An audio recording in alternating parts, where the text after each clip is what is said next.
بسم اللہ الرحمن الرحیم۔ السلام علیکم۔ قبر کی پہلی رات قبر کی پہلی رات کا منظر کیسا ہوگا؟ یہ ایک ایسا سوال ہے جس کی تلاش میں ہر دوسرا شخص نظر آتا ہے۔ آج ہم اس سوال کا جواب آپ کے لیے اسلامی نقطہ نظر سے لے کر حاضر ہوئے ہیں۔ اس کے علاوہ آپ کو یہ بھی بتائیں گے کہ آخر قبر انسان کو کیسے پکارتی ہے، کیا یہ پکار انسان کو سنائی دیتی ہے؟ قبر کی پکار حضرت ابو سعید خدری رضی اللہ تعالی عنہ سے روایت ہے کہ رسول اللہ صلی اللہ علیہ وسلم نے فرمایا، لوگوں لذتوں کو ختم کرنے والی موت کو کثرت سے یاد کیا کرو۔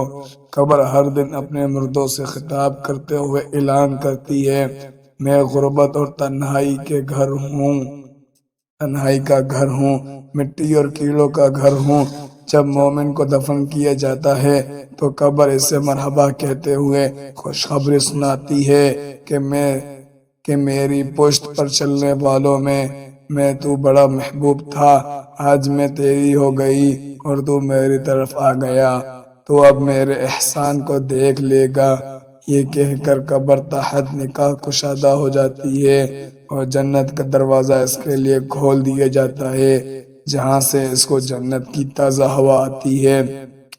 حضرت ابو ہریرہ رضی اللہ تعالی عنہ کا بیان ہے کہ رسول اللہ صلی اللہ علیہ وسلم ایک جنازے میں شریک ہوئے، پھر فرمایا میں بھی آپ صلی اللہ علیہ وسلم کے ہمارا تھا۔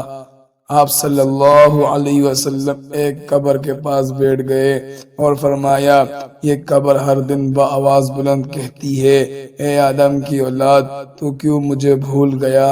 مگر اللہ جس کے لیے کشادگی کا حکم فرمائے گا اس کے لیے کشادہ ہو جاؤں گی۔ اس کے بعد آپ صلی اللہ علیہ وسلم نے فرمایا، اے قبر، تو یا تو جنت کا چمن ہے یا پھر آگ کا ایک تنور۔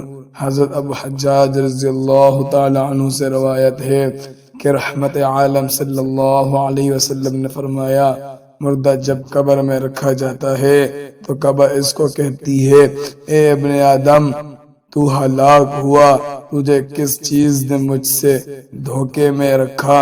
کہ تجھے معلوم نہ تھا کہ میں فتنہ تاریخی اور کیڑوں مکوڑوں کا گھر ہوں؟ تجھے کسی چیز نے مجھ سے بہکا کر نڈر کر دیا اور تو میری پشت پر خوب اکڑ کر چلتا تھا۔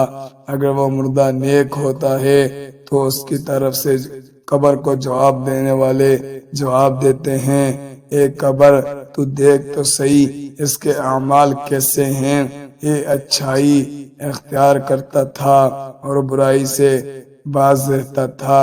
یہ سن کر قبر کہتی ہے، بے شک یہ نیک تھا، اب میں اس کے لیے سرسبز ہو جاتی ہوں۔ مردے کا جسم اس وقت منور ہو جاتا ہے اور اس کی روح اللہ تعالی کی طرف بھیج دی جاتی ہے۔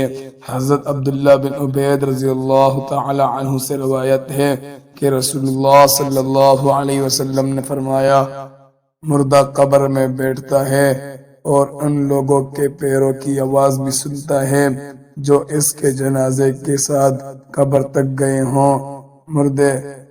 مردے سے اس کی قبر کہتی ہے، اے ابن آدم، ہلاک ہو، تو نے میری تنگی، بدبو اور کیڑوں مکوڑوں کا خوف نہیں کیا، اس لیے تو نے ان چیزوں سے بچنے کے لیے تیاری نہ کی۔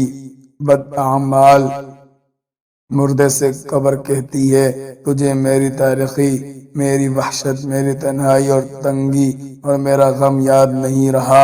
اس کے بعد قبر اس کو چکر دیتی ہے، اس کے بعد اس کے پسلیوں کی ہڈیاں ایک دوسرے میں پیوست ہو جاتی ہیں، جبکہ نیک بندے کے لیے قبر کشادہ کر دی جاتی ہے اور اس کے دائیں ایک کھڑکی کھول دی جاتی ہے جہاں سے اس کو جنت کی ہوا آتی ہے۔ اللہ پاک ہم سب کو قبر کے عذاب سے بچائے اور ہم کو نیک اعمال کرنے کی توفیق عطا فرمائے، آمین یا رب العالمین۔